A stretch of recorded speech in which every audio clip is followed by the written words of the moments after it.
Sir, കേരളത്തിൽ നമ്മളെയൊക്കെ ഒരല്പം സങ്കടപ്പെടുത്തിയ ഒരു കേസായിരുന്നു കെവിൻ നീനു. അതായത് ദുരഭിമാനക്കൊല. കെവിനെ നഷ്ടപ്പെട്ടിട്ടും നീനുവിനെ ചേർത്ത് പിടിച്ചിരുന്നു കെവിന്റെ മാതാപിതാക്കൾ, ബന്ധുക്കളൊക്കെ. ഇപ്പോൾ പുറത്തു വരുന്ന ഒരു വാർത്ത എന്ന് പറയുന്നത് നീനു വിവാഹിതയായി എന്നുള്ളതാണ്. പക്ഷേ കെവിൻ നീനു കേസിൽ പിന്നീട് എന്ത് സംഭവിച്ചു? നീനുവിന്റെ പിതാവിനും സഹോദരനും ഉൾപ്പെടെ പിന്നീട് എന്താണ് ഉണ്ടായത്? അവരുടെ ഇപ്പോഴത്തെ ഒരു ജീവിതം എങ്ങനെയാണ് എന്നതിനെ സംബന്ധിച്ചൊന്നും എവിടെയും വാർത്ത വന്ന് കണ്ടില്ല. എപ്പോഴും മാധ്യമങ്ങൾ നീനുവിന്റെ പിന്നാലെയായിരുന്നു. നീനു വിവാഹിതയായതുൾപ്പെടെ റിപ്പോർട്ട് ചെയ്യപ്പെട്ടിട്ടുണ്ട്. എന്റെ ഒരു ചോദ്യം എന്ന് പറയുന്നതും അതുതന്നെയാണ് രാജഗോപാൽ സാർ. നീനുവിന്റെ അല്ലെ കെവിന്റെ ഇവരുടെയൊക്കെ മാതാപിതാക്കൾക്ക് എന്ത് സംഭവിച്ചു കേസിൽ പ്രതിയായവർക്കുൾപ്പെടെ? അതാണ് നീതുവിന്റെ കാര്യം. ഇപ്പൊ വീണ്ടും ഈ പണ്ട് സുകുമാരക്കുറുപ്പിന്റെ കേസ് ഇടയ്ക്കിടയ്ക്ക് വരുമെന്ന് പറഞ്ഞതുപോലെ ഇടയ്ക്കിടയ്ക്ക് ചർച്ചയിൽ വരും.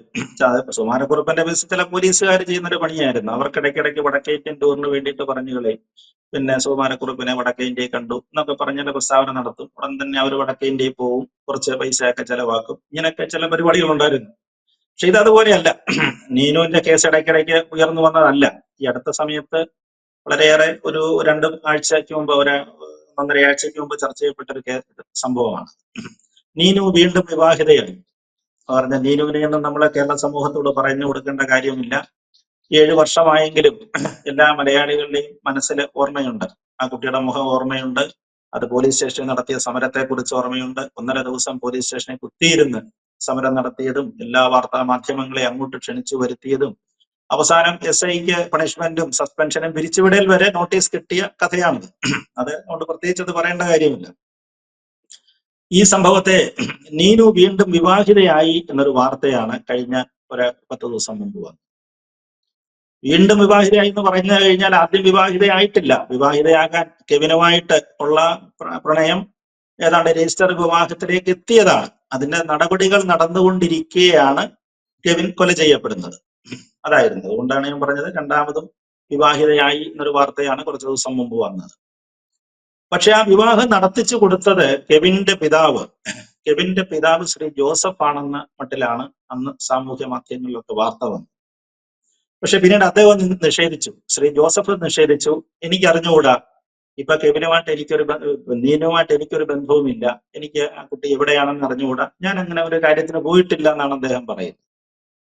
അപ്പോഴാണ് ഈ കേസ് വീണ്ടും നമ്മുടെ ഓർമ്മയിലേക്ക് വരുന്നത്.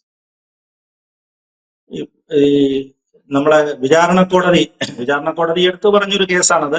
അതായത് കേരളത്തിലെ ആദ്യത്തെ തന്നെ വിശേഷിപ്പിക്കാവുന്ന ദുരഭിമാന കൊല എന്ന് പറയാം. ദുരഭിമാന കൊലപാതകമാണ് അന്ന് കോട്ടയത്ത്. സംഭവം കോട്ടയത്താണ് ഉണ്ടായതെങ്കിലും ഡെഡ് ബോഡി കിട്ടിയത് തെന്മലയിലാണ്. കെവിൻ എന്ന് പറയുന്നത് ഒരു ദളിത് ക്രൈസ്തവ കുടുംബം എന്ന് പറഞ്ഞു കഴിഞ്ഞാൽ വളരെ സാധാരണക്കാരായ, വളരെ സാമ്പത്തികമായിട്ട് വളരെ വളരെ പിന്നോക്കം നിൽക്കുന്ന ഒരു കുടുംബത്തിലെ ആളാണ്. 23 വയസ്സേ ഉണ്ടായിരുന്നു ഈ കെവിൻ ജോസഫ്. അദ്ദേഹത്തിന്റെ അച്ഛൻ ജോസഫ് എന്ന് പറയുന്ന ആള് കോട്ടയത്തിന് അല്പം വടക്കോട്ട് നീങ്ങി ചവിട്ടുവരി എന്ന് പറയുന്ന ഒരു സ്ഥലമുണ്ട്. അവിടെ ഒരു ചെറിയ വർക്ക്ഷോപ്പ്, ചെറിയ ചെറിയ ഇലക്ട്രിക് സാധനങ്ങളും മറ്റ് സ്കൂട്ടറിന്റെ ചെറിയ പാർട്സ് ഇതൊക്കെ നന്നാക്കി കൊടുക്കുന്ന വളരെ വലിയ വരുമാനം കുറഞ്ഞ് അത്യാവശ്യം ജീവിച്ചു പോകാൻ മാത്രം കഴിയുന്ന ഒരു ആളായിരുന്നു. അങ്ങനെ ഒരു ചെറിയ സ്ഥാപനം നടത്തുകയായിരുന്നു. ഇദ്ദേഹത്തിന്റെ മകനാണ് കെവിൻ അന്ന് 2017-18 കേസ് നടക്കുന്നത്. കെവിൻ അന്ന് കോട്ടയത്ത് സർവ്വസാധാരണമായിട്ട് അവരെ പറഞ്ഞ പോലെ കുട്ടികളൊക്കെ ഇങ്ങനെ യാത്ര ചെയ്യുന്നതിനിടയിലാണ് ഈ നീനുവിനെ പരിചയപ്പെടുന്നത്. നീനുവിന്റെ സാമ്പത്തിക പശ്ചാത്തലം വേറെയാണ്. നീനു എന്ന് പറഞ്ഞാല് പുനലൂരിനടുത്താണ് നീനുവിന്റെ വീട്. നീനുവിന്റെ അച്ഛൻ ക്രിസ്ത്യൻ സമുദായത്തിൽപ്പെട്ട ആളാണ്. അമ്മ മുസ്ലിം സമുദായമാണെന്നാണ് എൻ്റെ ഒരു ഓർമ്മ ശരിയാണെങ്കിൽ അമ്മ മുസ്ലിം സമുദായത്തിൽപ്പെട്ട ആളാണ്. അവരുടെ നീനുവിന്റെ മാതാപിതാക്കളുടെയും ഒരു ഇന്റർകാസ്റ്റ് മാരേജ് ആയിരുന്നു എന്നാണ് പിന്നെ അന്ന് അക്കാലത്ത് പിന്നെ വാർത്തകളൊക്കെ അത് വന്നിരുന്നു. പക്ഷെ സാമ്പത്തികമായിട്ട് വളരെ ഉന്നതിയിലുള്ള ആളുകളാണ്. അവര് രണ്ടുപേരും, ഈ നീനുവിന്റെ അച്ഛനും അമ്മയും വിദേശത്തായിരുന്നു. വിദേശത്ത് ജോലി ചെയ്ത് ധാരാളം പണവും അവരുടെ പശ്ചാത്തലവും അങ്ങനെ തന്നെയാണ്. നല്ല സാമ്പത്തിക ശേഷിയുള്ള ഫാമിലിയിൽ നിന്ന് വന്നവരാണ്. നീനു ഒരു മകളായിരുന്നു. അദ്ദേഹത്തിന് 2 ആൺമക്കളാണ് ഉള്ളതെന്ന് തോന്നുന്നു. അതിൽ ഒരു മകൻ കേസിൽ പ്രതിയാണെങ്കിൽ ഇപ്പോഴ് ഇരട്ട ജീവപര്യന്തം അനുഭവിച്ചുകൊണ്ടിരിക്കുകയാണ്. അപ്പീൽ നിലനിൽക്കുന്നുണ്ട്. അങ്ങനെയുള്ള ഒരു നല്ല ഏക മകളായിരുന്നു നീനു എന്ന് പറയുന്നത്. നീനു കൂടുതലായിട്ടും അച്ഛനും അമ്മയും വിദേശത്തായതുകൊണ്ട് അത് ഹോസ്റ്റലിലും മറ്റ് ബന്ധുവീടുകളിലും ഒക്കെ നിന്നാണ് പഠിച്ചത്. അങ്ങനെ പഠനത്തിന് ശേഷം തുടർ പഠനത്തിനായിട്ടാണ് കോട്ടയത്തേക്ക് വരുന്നത്. കോട്ടയത്തേക്ക് വരുമ്പോൾ അതിന് ചെറിയ പ്രായമാണ്, 17, 18, 20 വയസ്സിന് താഴെ പ്രായമേ ഉള്ളത്. അങ്ങനെ വന്ന സമയത്താണ് ഇവർ തമ്മിൽ അത് കണ്ടുമുട്ടിയിട്ട് അതിന് ഇവർ തമ്മിൽ വളരെ ഇഷ്ടമാവുകയും ചെയ്യുന്നു. ഇഷ്ടമായി അതൊരു പ്രണയമായിട്ട് മാറുന്നു. അവസാനം വിവാഹം കഴിക്കാം എന്നുള്ള കാര്യത്തിലേക്ക് വരെ എത്തും. അപ്പൊ സാധാരണ രീതിയിൽ വിവാഹം നടക്കുകയല്ലല്ലോ, ഇപ്പൊ വിവാഹം രജിസ്റ്റർ ചെയ്യാം എന്നായിരുന്നു ധാരണ. അങ്ങനെ രജിസ്ട്രേഷന്റെ നടപടികളൊക്കെ പൂർത്തിയാക്കുന്നതിന് മുമ്പ് ഈ കെവിന്റെ വീട്ടുകാര് നീനുവിന്റെ വീട്ടുകാരെ അറിയിച്ചു, ഇന്ന പോലൊരു കാര്യം നടക്കുന്നുണ്ട്, മകൻ രജിസ്റ്റർ വിവാഹം ചെയ്യാൻ പോവുകയാണ്. സത്യത്തിൽ ചില കാര്യങ്ങളിലൊക്കെ ചില അത്യാവശ്യം അറിഞ്ഞിരുന്നെങ്കിലും ഇത്രയും വലിയ ഗൗരവമാകും വിഷയം എന്നുള്ളത് നീനുവിന്റെ വീട്ടുകാരും അറിഞ്ഞിരുന്നില്ല. അവരുടൻ തന്നെ കാര്യത്തിനകത്തിലൊരു പെട്ടെന്നൊരു തിടുക്കത്തിൽ നടപടിയെടുത്തു. കാരണം വെച്ചാൽ അവരെ സംബന്ധിച്ചിടത്തോളം ഒരു മകളാണ്, ഒറ്റ മകള്, ഇങ്ങനെയൊക്കെയുള്ള ഒരു വളരെ താഴ്ന്ന ഒരു ജീവിത സാഹചര്യത്തിലേക്ക് പോവുക, അതേപോലെ തന്നെ ഈ പറഞ്ഞതുപോലെ ഉള്ള ഒരു ദളിത് ക്രൈസ്തവ കുടുംബത്തിലേക്ക് പോകുക എന്ന് പറയുന്നത് അവർക്ക് ചിന്തിക്കാൻ വയ്യാത്ത ഇതായിരുന്നു. സ്വാഭാവികമായിട്ട് ഏത് രക്ഷകർത്താക്കൾക്ക് ഉണ്ടാവുന്നതാണ്. അവര് പെട്ടെന്ന് ഇടപെട്ടിട്ട് ആവുന്നത് നോക്കി ഈ പെൺകുട്ടിയെ പിന്തിരിപ്പിക്കാൻ പറ്റുമോ നോക്കിയിട്ട് വളരെ ഉറച്ചു നിൽക്കുകയാണ്. അതേപോലെ തന്നെയാണ് കെവിന്റെ കാര്യം. കെവിനോട് സംസാരിച്ചപ്പോഴും കെവിൻ ഈ കാര്യത്തിൽ വളരെ ബോൾഡായ തീരുമാനമാണ്. പിന്നെ അവരുടെ മുമ്പിൽ മറ്റൊരു വഴിയില്ലായിരുന്നു. പിന്നെ അവരുടെ മുമ്പിൽ ഉണ്ടായിരുന്ന ഏക വഴി എന്ന് പറഞ്ഞാല് ഈ കെവിനെ അപായപ്പെടുത്തുക എന്നുള്ളതായിരുന്നു. അതിനു വേണ്ടിയിട്ടാണ് ഇവരുടെ സഹോദരൻ, നീനുവിന്റെ സഹോദരനും ഒരു 6-7 സുഹൃത്തുക്കളും ചേർന്ന് ഒരു വണ്ടി, ഒരു ജീപ്പ് പോലെ ഒരു വണ്ടിയൊക്കെ വിളിച്ച് ഒരു കോട്ടയത്തിനടുത്ത് മാങ്ങാനത്തിനടുത്താണ് കെവിൻ താമസിക്കുന്നത്. ഇവിടെ വന്ന് കെവിനെയും ഒരു കൂട്ടുകാരനും ഉണ്ടായിരുന്നു, കെവിന്റെ കൂട്ടുകാരനെയും കൂടെ ജീപ്പിൽ കയറ്റി, എന്തോ നമുക്ക് ചർച്ച ചെയ്യാമെന്നൊക്കെ പറഞ്ഞാണ് ജീപ്പിൽ കയറ്റിയത്. കയറ്റിയ ശേഷം ഈ ജീപ്പ് നേരെ പുനലൂര് തെന്മല ഭാഗത്തേക്ക് അങ്ങ് ഓടുകയാണ് രാത്രിയിൽ. പോയി പിന്നീട് നമ്മൾ കെവിനെ കുറിച്ചൊന്നും അറിയുന്നില്ല, കെവിനെ എങ്ങോട്ട് പോയെന്നൊന്നും അറിയുന്നില്ല.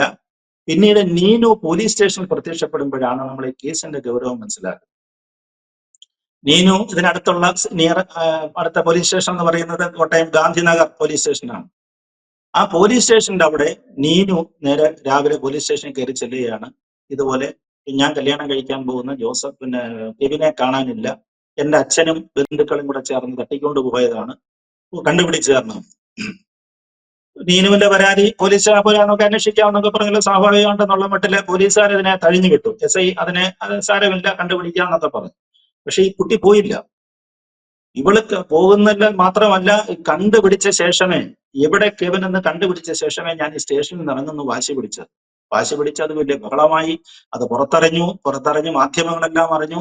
അവസാനം വൈകുന്നേരം 3-4 മണിയോടുകൂടി മാധ്യമങ്ങൾ മുഴുവൻ അവിടെ നിറഞ്ഞു, ഇലക്ട്രോണിക് മാധ്യമങ്ങളെല്ലാം അവിടെ നിറഞ്ഞു. അത് സ്റ്റേഷനിൽ നിന്ന് പോകുന്നില്ല, കണ്ടുപിടിക്കണം. ആ സമരം ഏതാണ്ട് പിറ്റേ ദിവസം വരെ തുടർന്നു. കെവിന്റെ ഡെഡ് ബോഡി കിട്ടുന്നത് വരെ പോലീസ് സ്റ്റേഷനിൽ ഉണ്ടായിരുന്ന നീനുവിന്റെ സമരം. എന്നാണ് അതിന്റെ ഒരു ഉറച്ച മനസ്ഥിതി നാട്ടുകാർ കാണുന്നത്. കെവിൻ ഇല്ലാതെ ഞാൻ പോവുകയല്ല എന്നുള്ളതാണ്. പക്ഷേ ഇതിനിടയിൽ ഒരു സംഭവം നടന്നെന്ന് പറഞ്ഞാൽ SIക്ക് അറിയാമായിരുന്നു. SI പിന്നീട് ഈ സഹോദരൻ നീനുവിന്റെ അച്ഛന്റെയും സഹോദരന്റെയും കൈക്കൂലി വാങ്ങി എന്നൊക്കെയുള്ള ആരോപണങ്ങളാണ് പിന്നീട് വന്നത്. അതിന്റെ പേരിലാണ് നടപടിയൊക്കെ നേരിടേണ്ടി വന്നു. അദ്ദേഹത്തിന് തരം താഴ്ത്തുകയും പിരിച്ചുവിടാനൊക്കെയുള്ള ശുപാർശയൊക്കെ വന്നു. എങ്ങോട്ട് കൊണ്ടുപോയി, ആര് കൊണ്ടുപോയി എന്നുള്ളത് SIക്ക് കൃത്യമായിട്ട് അറിയാമായിരുന്നു. പിറ്റേ ദിവസം കാണുന്നത് തെന്മലയ്ക്ക് അടുത്ത ഒരു പുഴയില് അവരുടെ ഈ വണ്ടിയെ കയറുന്ന സമയത്ത് തന്നെ ഉപദ്രവം തുടങ്ങി വരും. കെവിനെ ഉപദ്രവിച്ചു തുടങ്ങി. കൂട്ടുകാരനെ വഴിയിലങ്ങ് ഇറക്കി വിട്ടു. ഈ കെവിന്റെ കൂടെ പിടിച്ച കൂട്ടുകാരനെ വഴിയിൽ ഇറക്കി വിട്ടിട്ട് അവിടെ വരെ ഉപദ്രവിച്ചെന്നാണ് പറയുന്നത്. എന്തായാലും ഉപദ്രവം സഹിക്കാൻ വയ്യാതെ തെന്മലയ്ക്ക് അടുത്ത് ചെന്നപ്പോഴത്തേക്ക് ഇയാൾ മരിച്ചു എന്നാണ് പോലീസിന്റെ പിന്നീടുണ്ടായ മൊഴി. പക്ഷെ അവര് പറയുന്ന അങ്ങനെയല്ല. തെന്മല ചെന്ന് വഴിയിലെ മൂത്രം ഒഴിക്കണമെന്ന് പറഞ്ഞപ്പോൾ ഇറങ്ങിയപ്പോ കെവിൻ ഓടിച്ചെന്ന് പുഴയിൽ ചാടി എന്നൊക്കെയാണ് പ്രതിഭാഗത്തിന്റെ വാദങ്ങളും ഒക്കെ വന്നു. പക്ഷെ ഒന്നും ആയിരുന്നില്ല, ഇടിച്ചു കൊന്നത് തന്നെയാണ്. അവിടെ വരെ മർദ്ദനമേറ്റ് കഴിഞ്ഞാൽ വളരെ വലിയ ആരോഗ്യമുള്ള ഒരു പയ്യനൊന്നും ആയിരുന്നില്ല. അപ്പൊ അത്തരത്തിലാണ് കേസുണ്ടായി, ഡെഡ് ബോഡി കിട്ടി, കേസായി. കേസ് കോടതിയിലൊക്കെ വന്നു. കോടതി വന്നു കഴിഞ്ഞപ്പോഴത്തേക്ക് ഈ പറഞ്ഞതുപോലെ കോടതി നിരീക്ഷിച്ചതാണ്, വിചാരണ കോടതി നിരീക്ഷിച്ചതാണ് കേരളത്തിലെ ആദ്യത്തെ ദുരഭിമാന കൊല. നമ്മൾ തമിഴ്നാട്ടിലൊക്കെ ഇത് കേട്ടിട്ടുണ്ട്. തമിഴ്നാട്ടിൽ ഇത്തരം കേസുകൾ സാധാരണമാണല്ലോ. പക്ഷെ കേരളത്തിലെ ആദ്യത്തെ ദുരഭിമാന കൊല. പക്ഷെ ഇതിനകത്തിലെ അവസാനം സംഭവിച്ചതെന്ന് പറഞ്ഞു കഴിഞ്ഞാൽ നീനു പിന്നെ വീട് വിട്ടുപോകാൻ തയ്യാറല്ല, കെവിന്റെ വീട് ഉപേക്ഷിക്കാൻ തയ്യാറല്ല. കെവിന്റെ വീട്ടിലായിരുന്നു താമസം. അവരുടെ അച്ഛനമ്മമാരോടുകൂടി അവിടെയുള്ള പരിമിതമായ സൗകര്യത്തിനകത്ത് ആ കുട്ടി ജീവിച്ചു. പിന്നെ കുറെ ആളുകൾ, സാമൂഹ്യ സംഘടനകളും വ്യക്തികളും ഒരുപാട് സഹായമൊക്കെ ചെയ്തു. പക്ഷെ അങ്ങനെ നിർത്താൻ പറ്റുകയില്ലല്ലോ. അതുകൊണ്ട് കഴിഞ്ഞപ്പോഴത്തേക്ക് ഈ കുട്ടി തന്നെ സ്വയം പ്രഖ്യാപിച്ചു, ഞാൻ തന്നെത്താൻ ഒരു ജോലിയൊക്കെ കണ്ടുപിടിച്ച് എനിക്ക് ഈ പറഞ്ഞ നന്നായിട്ട് ജീവിച്ച് കാണിക്കണം എന്നൊക്കെ പറഞ്ഞാണ് നീനു അവിടെ നിന്നത്. പിന്നീട് അവർ കുറച്ച് ആളുകളുടെ എല്ലാം താല്പര്യപ്രകാരം അത് ബാംഗ്ലൂരിലേക്ക് പഠിക്കുന്നതിനായിട്ട് പോയി.